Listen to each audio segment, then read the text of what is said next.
লক্ষণ যদি 1 লক্ষণ হতে পারো 60,000 লক্ষণ হতে পারো তাহলে করিও বরণ তাহলে ব্রহ্মা সাপে অযোধ্যা করে যাব ধ্বংস। এখন কি করবে? ভয়ে আমার প্রভুকে স্মরণ করছে। কেমন করে?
লক্ষণ ঠাকুর প্রভু রামকে স্মরণ করেছি।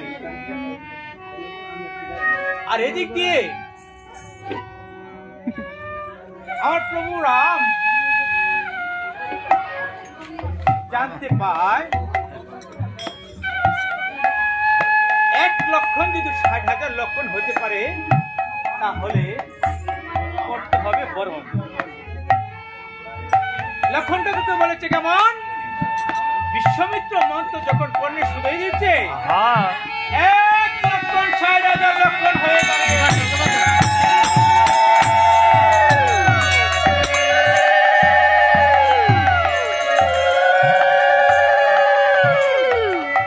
1 লক্ষণ 60,000 লক্ষণ হয়ে দাঁড়াইছে। এখন একটি বরণ আর একজন লক্ষণ বেশি হয়েছে। মানে দেখিবারে পা মণিদের মাঝে গণনা চলেছে, মণি আসে নাই, বাল্মিক মণি আসে নাই, দেখিবারে পাই বাল্মিক মণি আসে নাই। এখন বলেছে প্রভু গো আমরা চারটি ভাই যার জন্যে যজ্ঞ করলাম আরম্ভ হন, তার আসে না এখন। কিন্তু কিভাবে হবে যজ্ঞটা পূরণ? হ্যাঁ, বৈশিষ্ট্য মনে হচ্ছে রাম, তুমি একটা যজ্ঞপত্র নিয়ে তুমি সমস্তকে দিয়ে পাঠিয়ে দাও। এখন বলছে, হে মণি ঠাকুর, এখন যদি আমি মালিক মণিকে নিমন্ত্রণ করি, সে কি আসবে? রাম, যার ভিতরে মান অপমান নাই সে অবশ্যই আসবে। আমাদের বেলা গো মা, কেউ যদি কিছু করে নিমন্ত্রণ করুন যায়, কইলে আর আয় না। তোমার বাপরে বছর আগে হ্যাঁ, আমার বছর পরে তোর বাড়ি যাইতাম না। মনিদের বেলা কিন্তু তা নয়। বলেছে কেমন? সুমন্ত হাতে পত্রখানা প্রস্তুত করে দিয়েছে। এখন সুমন্ত বলেছে কেমন কেমন করে, আহা হা হা হা হা, সুমন্ত চলে যায় রে।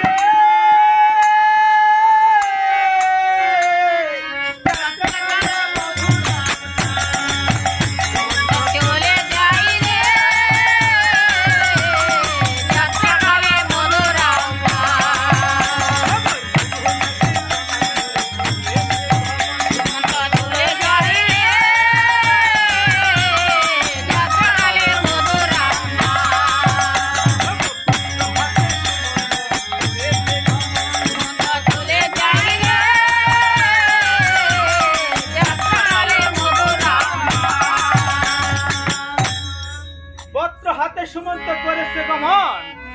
প্রত্যেক সুমন্ত ভাবে মনে মন কেমন যে মনির মনির বাল্লিক মণি তাকে যদি চেতন করে যদি অভিশাপ প্রদান করে, তাই করে সে প্রভু তো আমার নাম ভালোবাসে, তাই করেছে কেমন প্রভুর নাম বলতে গাইতে লাগে কেমন করে, ও বলো হরে কৃষ্ণ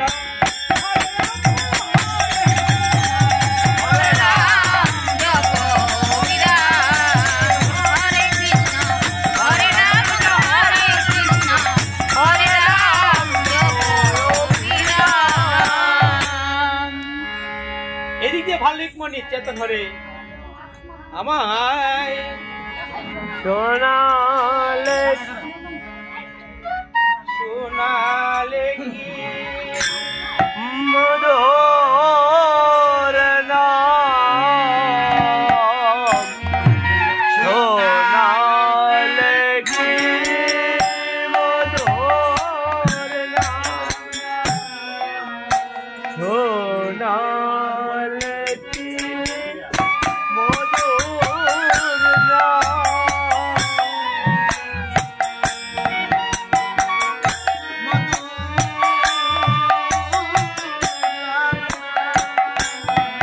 আমার মন বান্ধব কে আছে রাম নাম সুদাই অবিরাম, আমার মন বান্ধব কে আছে রাম নাম সুদাই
সুমন্ত তোর আসিবার কি কারণ রে?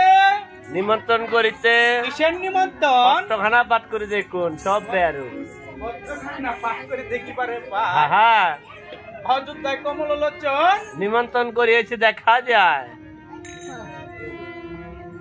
নিমন্ত্রণ পেয়ে মনি মহা সন্তুষ্ট হলো। হ্যাঁ, ওদের সুমন্ত রে, তুমি যাও, আমি আসতেছি।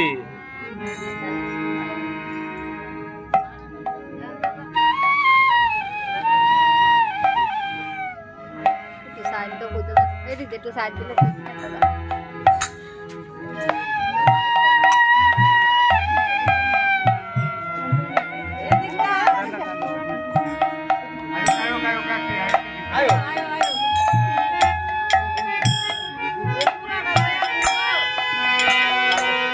সবাইটা দুপুর দিয়ে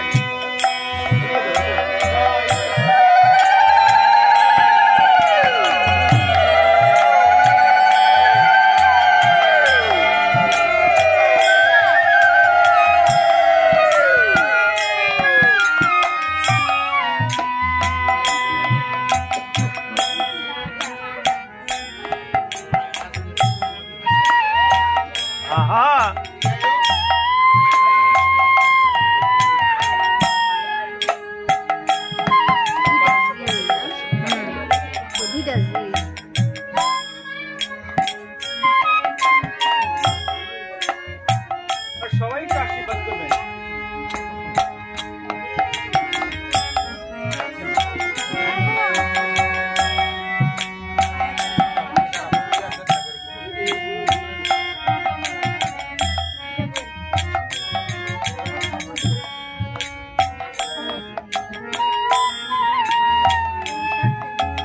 সুমন্ত, তুই চলে যা, আমি আমার আশ্রম থেকে আসতেছি। আমার আপন আশ্রম থেকে আমি আসতেছি। হরি ঠাকুর ভাবে মনে মন, এই বুঝি একটি সুযোগ এসেছে পিতা পুত্রের পরিচয় করানো। আমি এই সুযোগটা হাতছাড়া করতে পারবো না। তাই করে মন আপন আশ্রম হইতে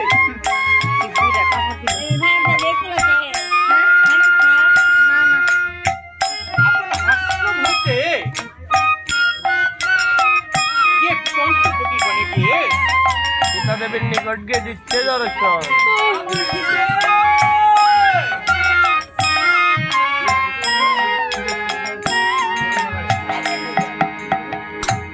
মাসিতে ভিক্ষাং দেই মাসিতে।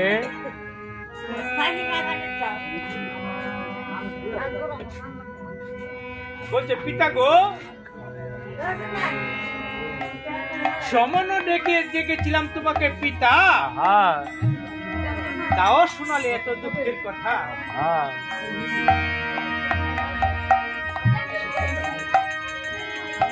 আমা, আমাকে কিছু শিক্ষা দিবি মা? তাই করেছে কেমন?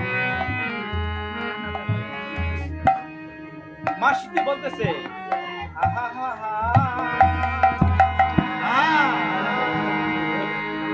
ও দয়াল রাম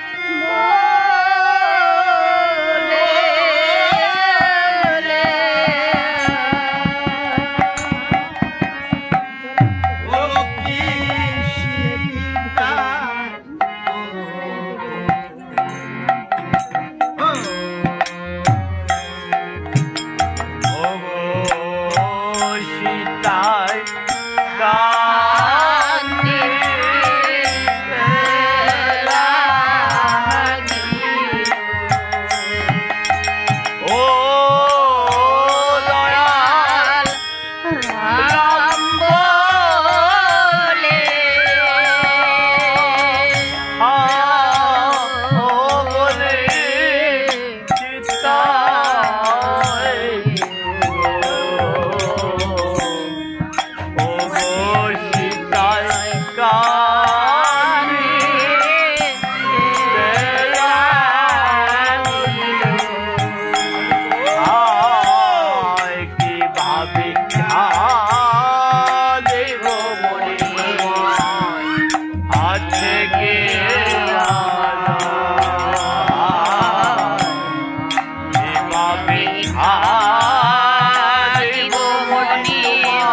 তাই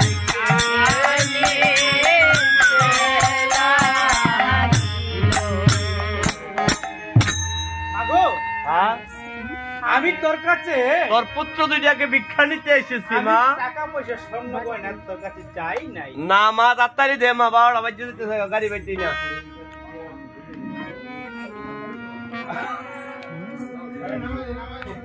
পিতা গো, হ্যাঁ সমন ডাকিয়েছিলাম তোমাকে, পিতা তো শোনালে তুমি এত দুঃখের কথা ছেলে দুটিকে দিতে পারবো না। তাই মুখ বদন হয়ে মণি ঠাকুর চলে যাচ্ছে। সামনে কি লব কুশির সাথে দেখা হয়েছে। লব কুশি, হ্যাঁ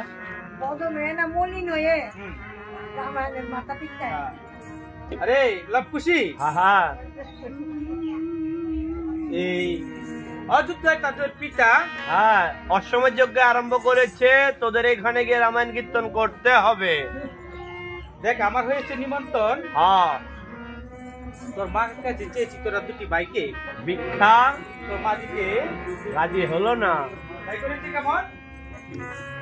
চলো দেখি কিভাবে না দেয়। হ্যাঁ মাগো, হ্যাঁ দাদু আমাদেরকে 2 দিবসের জন্য তোমাকে চেয়েছে, হ্যাঁ তুমি দিতে না করেছ।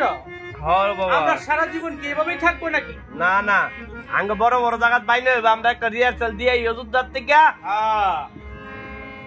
তারপর যে খুশি, হ্যাঁ তুই চুপ করে থাক। হ্যাঁ খুশি বলছে, মাগো এই হলে তো তোদের সংসারে একটি ধারা। কেমন করে এই বনটা ধরো অযোধ্যায়, হ্যাঁ হ্যাঁ আল্লাহ লব হয়েছি আমি, ভরত হয়েছে, খুশি হয়েছে রাম, হ্যাঁ হ্যাঁ কই কি হয়েছ তুমি। এই হলো তোমাদের একটি বংশের ধারা। মা এখানে লজ্জা পেয়ে গেছে। লজ্জা পেয়ে লব খুশিকে সাজিয়ে তার হাতে তুলে দিল, মণি ঠাকুর হাতে তুলে দিল। মণি ঠাকুর করছে কেমন কেমন মাধব পাটনি ঘাটে গিয়ে দিচ্ছে দর্শন। কেমন করে মাধবকে ডাকছে, আহা আমার পার করিয়া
মাধবে ডাক হইন না তাড়াতাড়ি করে এফারাইয়া বিচ্ছে কিছে মাধব রে হ্যাঁ আমাদেরকে পার করে দিবি আপনারা দিম ওই দুইটা বুড়িয়ার দুইটা দিতাম না আগরবাতি আর নাই নি পারছে বুঝা রে হ্যাঁ এই যে দুইটা বুড়িয়ারে ভার করতাম না হুদা আপনারা লগে ভার করে দেবো ও এই দুইটা লগে লইছেন এই দুইটা ভার করতাম না এই দুইটাকে তুই পার করবি না না না এটা না ফাও দুশ আছে পাও দু হ্যাঁ এই দিরাও থো আরে মাধব। এত বাজার লাগবে না দিরান তোর যেমনি ভালো হ্যাঁ তুই তেমনি পার করে দে বাউডেন আমনে মাঝখানে বইবেন দুই বালককে দুই কাস্টের সাইডে বইবেন আর ফাও দুইটা রাখবেন কাস্টের বাহিরে যখন নৌকার গোলের সামনে বসায় যখন পার করে নিতেছে হ্যাঁ এদিক দিয়ে গঙ্গা মা এসে মকর বাহিনী গঙ্গা ভাসিয়ে উঠেছেন ভাবে মনে মন পূর্বে প্রভুকে দর্শন তো পেয়েছি না প্রভুর উত্তরসূরি যখন পেয়েছি হ্যাঁ তাকে দর্শন করব এইভাবে পার হয়ে যায় পার হয়ে মণি ঠাকুর করেছে কেমন আহা রে মাধব, এই মনি ঠাকুর এই আপনি কথা ফার করে দিছি আর তেতরাই যাইতেছেন গা পরিচয় দিয়া যান দেখ রে মাধব কি আমি মণি ঠাকুর মানুষ হ্যাঁ যদি আশীর্বাদ চাস তো আশীর্বাদ দিতে পারি হ্যাঁ নয়তো আমি চলে যাই হ্যাঁ, আশীর্বাদ আমনে টিয়া দিলে আমার ফুলাবেনে চাইল ডাইলটা খাইয়া আমনে আমার ফুলাবেনে আশীর্বাদ করবো না আমার আশীর্বাদ আমনে তো নেওয়া লাগতো না টিয়া পয়সা দিলে খাইলে ফ্যাট করবো আশীর্বাদ নিলে ফ্যাট করবো করে ঠাম্মা ফ্যাট করবো আচ্ছা তো আশীর্বাদ দে তো তাহলে বল নে কি এর বর আঙ্গ ভাই তুই বড় যাই সামানের বর ডাল্লা মানের বর নাক বরাবর সর বেলাবো আঙ্গ ভাই তুই বড় অভাব নাই তাহলে কিনুটাই নিবি না না। তাহলে আমি চলে যাই এই মনি ঠাকুর ও। আচ্ছা বর জন দিবেন তো দিয়া যান একটা বর আচ্ছা বল কি বল দিতে এই যে আমি ধরো এই লেদার বর গাড়ো এফার খালি গুদারা ভাই খাই দিতাম পারি বলেছে কেমন মাধব বলছে মণি ঠাকুর হ্যাঁ। আমি যেন জন্মান্তরে সাধুগুরু বৈষ্ণব যেন এইভাবে তোরায়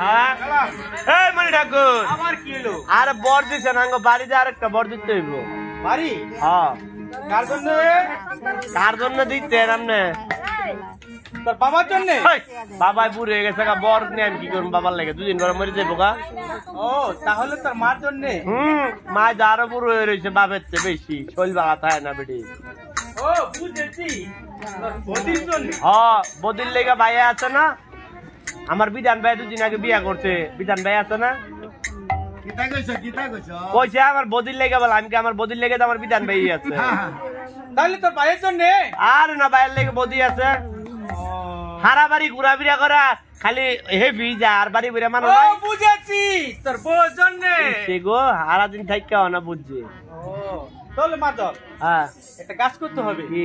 আশীর্বাদ তো বাড়ি থেকে দেওয়া যায় না না। তাকে আনতে হবে না বেটির সমস্যা বেটি আসতো না সমস্যা হ্যাঁ কি সমস্যা সমস্যা কি আর তাহলে ডায়াবেটিসে ধরছে তাহলে আর তো পারে না ও ডায়াবেটিস হ্যাঁ অনুমানে দিয়ে দেন অনুমানে হ্যাঁ তাহলে কি আশীর্বাদ করি হ্যাঁ তাই না জানো আমার লগর লগর তাই আর বাইক গেলে যাতে কয় তুমি খালি প্রতিদিন গান হয়ে গিয়ে দেখো বাইক থেকে যথেষ্ট যা তোকে এই আশীর্বাদ করি আচ্ছা জানালা বলছে এই মারে নাই জুতা দামার করে এ মাধব হ্যাঁ ইয়র লক্ষপুর খুশি? লগায় অযোধ্যার জায়গা আমি অযোধ্যা থেকে আসি তোরা দুটি ভাই এখানে বসে রামায়ণ কীর্তন এই কর ভরত বাজারে রামায়ণ কীর্তন কর বলেছে কেমন হরে রাম বলে বাজে বীণা, হরে রাম হরে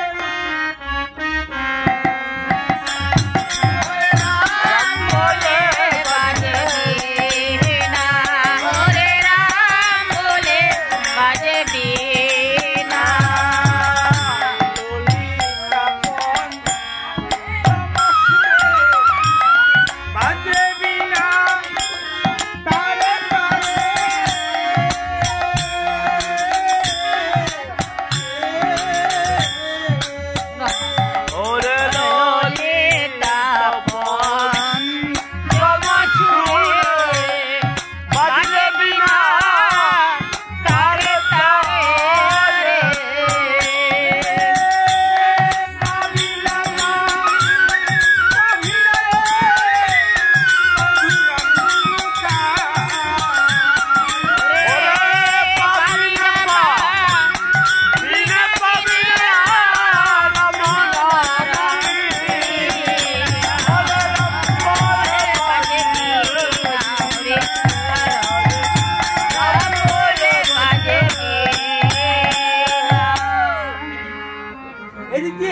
মনি ঠাকুর করেছে গমন। অযোধ্যাতে করেছে গমন। হ্যাঁ হ্যাঁ বলছে রাম, হ্যাঁ আমি আসার পথে না হ্যাঁ দুটি বালককে দেখেছি কি অপরূপ শুভ অপরূপ রামায়ণ কীর্তন করে। রাম 100 যজ্ঞ করলে যে পূর্ণ হবে, এক পালা রামায়ণ কীর্তন শ্রবণ করিলে এর তো দ্বিগুণ ফল হবে। এরাম শোনো আমি করেছি কেমন, আমি রামায়ণ কীর্তন শুনে না, আমি তো মনি ঠাকুর কোনো সমাজে কিছু নাই না, আমার প্রশাসন কারখানা তাকে দান করে দিয়েছি। তো রামায়ণ কীর্তন যেখানে শ্রবণ হয় তাকে তো দান দক্ষিণা করতে করতে হয়। রাম আমি তাই করেছি। রাম তুমি যদি পারো তাহলে এই রামায়ণ কীর্তনকে এক পালা কীর্তন করায় পারো। হয়েছে কেমন, সুমন্তকে পাঠিয়ে দিয়েছে এখন। সুমন্তকে দেখিবারে পায়, বালক দুইটা বৈশা বৈশা কীর্তন করতেছে দেখা যায়। বালক দুইজন তোমরা মিছে কেন করবে এখানে কীর্তন, হ্যাঁ চলো আমার অযোধ্যা ভুবন পাবে ধর্মরক্ষা পাবে, হ্যাঁ ভালো সম্মান 20 মিনিট। এই তুমি রামের হাও কি বলছে তোমার নাম কি? আমার নাম সুমন্ত, রামের নফর। যাও তুমি চলে যাও। হ্যাঁ তোমার আমরা আশেপাশের কথা দেখতাম না, পরে কেডা আছে বাড়াও। বলছে হনুমান বলছে রে সুমন্ত, কার গান গেড়াও না, এরা কথা লিয়ে ব্যস্ত। হ্যাঁ, হনুমানও নিতে পারে নাই, পাঠাইছে লক্ষণ, লক্ষণও পারে নাই, পরে বাল্মীকি মুনি নিজে এসে লব পুষ্কে নিয়ে করেছে গমন, অযোধ্যা দামে গিয়ে দিচ্ছে দর্শন। কার গান গেড়াও না, কথা লিয়ে ব্যস্ত এরা। ঠিক আছে, লব পুষ গিয়ে অযোধ্যা দিচ্ছে দর্শন, পরে গন বলছে দেখছেন কি হাউকাও। হ্যাঁ এলো পুষি হ্যাঁ তোমরা নাকি ভালো রামায়ণ জানো, হ্যাঁ জানি তো, সবা কই। তাহলে মহারাজ হ্যাঁ আমাদের রামায়ণ কীর্তন শুনতে শুভা লাগে। যেমন স্ত্রী বামে নিয়ে পুত্র কুলে নিয়ে কীর্তন শুনতে হয়, যদি পিতা মাতা জীবিত থাকে তাহলে পিছনে বসাইতে হয়, তার সর্বশাস্ত্রে লেখা আছে। করেছে কেমন, হ্যাঁ এলো পুষি হ্যাঁ তোমাদের পরিচয় বলতে পারো। পিতা নাহি জন্ম দিল পরে, যখন যখন আমার জন্ম হয়েছিল মা ছিল না ঘরে, জন্ম দিল যেজন দাদা হলো সেজন, মাতা হলো বক্তির সমান, পিতা হবে কে। হয়েছে কেমন, হ্যাঁ পরিচয় পরিচয় কি দেব হেরা তোমার, পরিচয় কি দেব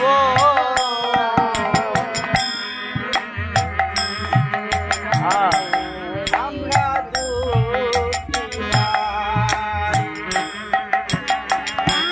কাননে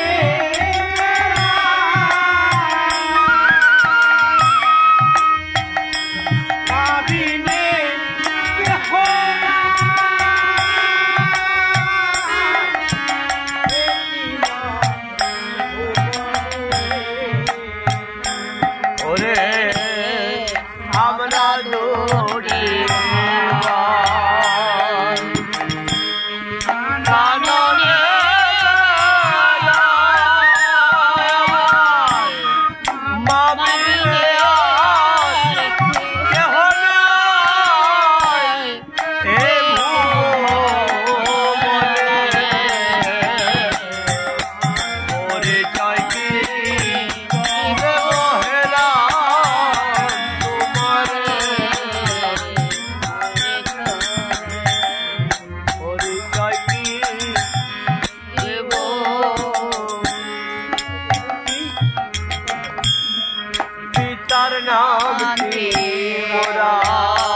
সবার শুভা করো, আমরা অশুদ্ধ রামায়ণ কীর্তন করে করে যাই। করেছে কেমন? আহা, একটি স্বর্ণ সীতা বামেতে বসিয়ে বসিয়ে শিষ্যপুত্র হনুমানকে কুলে নিয়েছে। একদিকে রক্তসী বলেছে, কুশি দাদা, হ্যাঁ লব দাদা, দেখেছ পিতামশাই কাণ্ডটা কেমন? আহা, আমরা দুটি ভাই আছিস, আমাদের স্থানটা একটা বানরকে দিয়েছে। এই রাবণ রাম, হ্যাঁ, খুশি তোমরা নিচে কথা না বলে তোমরা রামায়ণ কীর্তন আরম্ভ করো। কেমন করে ঢুকাচ্ছি? হ্যাঁ,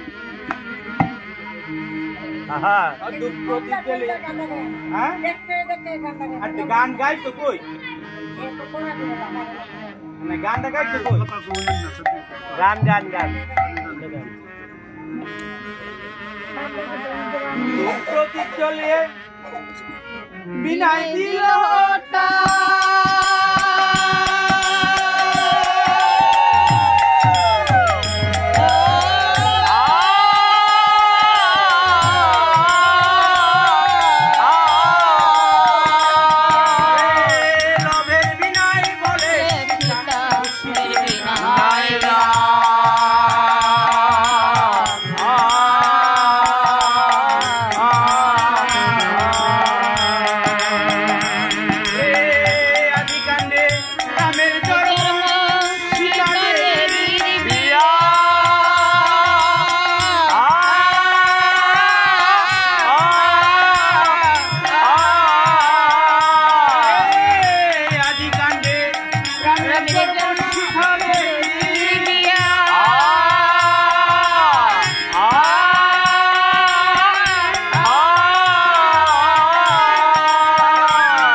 ব্রহ্মা সনাতন আবার অযোধ্যায় সীতা দেবীকে করেছে আনায়ন। পরিচয় যখন হয়ে গিয়েছে, আহা, তখন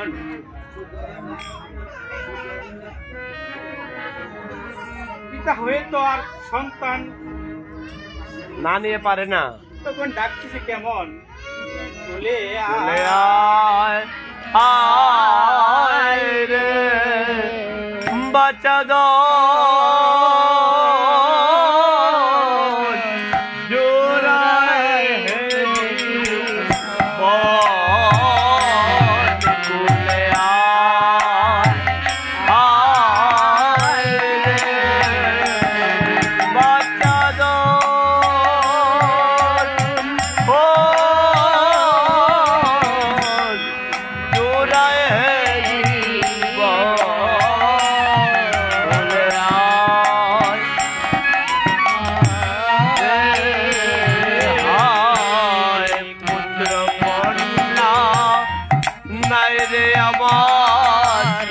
রাজ্য দিব কারে বলে আয় আয় রে পুত্র কন্যা নাই রে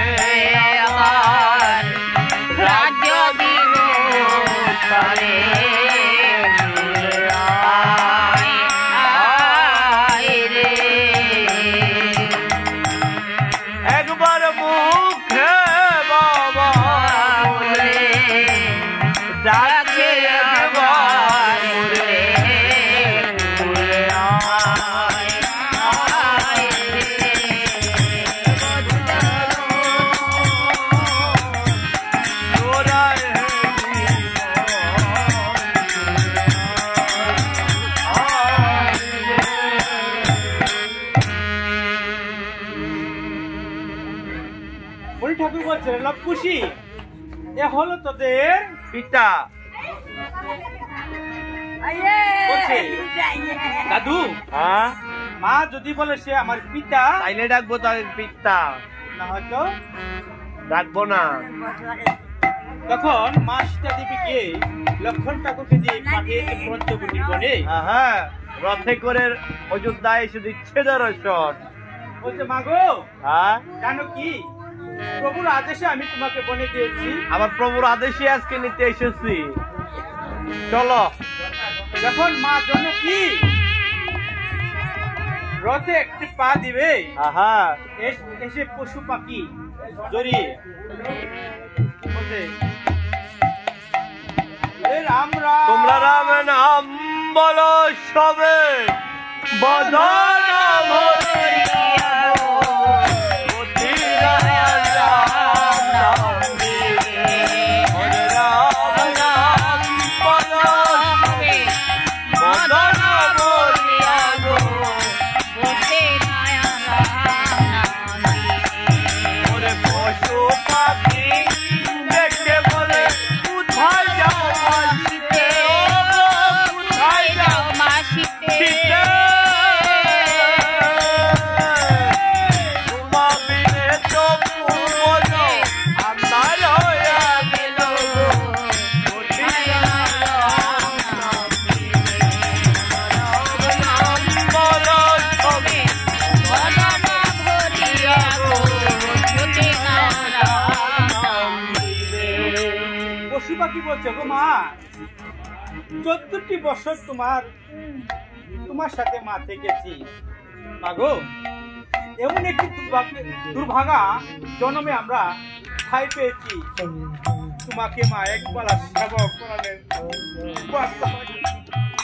মা, এই আশীর্বাদ করো মুরে যেন পরজনম তোমাকে একটু সেবা যত্ন একটু সেবা করাতে পারি। হরিবল হরিবল। আহা, লক্ষণের রথে করে রক্ষা করে যখন অযোধ্যাতে নিয়েছে, আহা, এসে প্রভু রামকে মাসিতে প্রণাম করেছে। যখন প্রণাম করেছে, আহা, প্রভু রাম বামেতে স্থান দিয়েছে। স্থান দিয়ে এদিকে মণি ঠাকুর বলেছে, আহা, মাগো হ্যাঁ, আমার অনেক দিনের ইচ্ছেটি হয়েছে পূরণ। হ্যাঁ, মা, তোরা যুগলে একটু বস, আমি প্রণাম করি। আমি তোকে একটু প্রণাম করি। আহা, এই রামায়ণ কীর্তন পরিচয় পালা কীর্তনটা এখানেই সমাপ্ত। আহা, যদি কিনা ভক্তবিন্দু বসতো হয়তো আরো আধা ঘন্টা ঘুরাইয়া একটু নিতে পারতাম, একটু আলোচনা করতে পারতাম, কিন্তু ভক্ত শ্রোতা ছাড়া তো এটা আমরা বুঝতে পারি। তোরা জয় দলিল